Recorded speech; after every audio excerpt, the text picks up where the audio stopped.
ככה זה היה קורה בכל שבוע.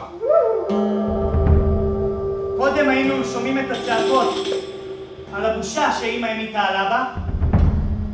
אחר כך היינו שומעים את החגורה שלו. ואז אמא הייתה מתחילה לצרוח ולבכות. היינו רצים, כל הילדים אל הדלת, ודופקים עליה חזק כדי שהוא יפסיק. לפעמים גם השכנים היו מצטרפים.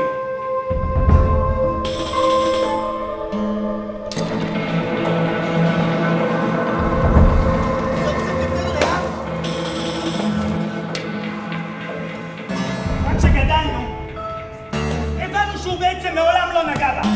הכל הייתה סתם הצגה אחת גדולה מאחורי הדלת. לפעמים אני הייתי בורח אל הים, ומסתכל על הסירות ששטות אל עבר החוף הנגדי. והייתי עוצר את העיניים, מדמיין את זה. ואני שם. כך שמחתי שיש לי גבר משלי.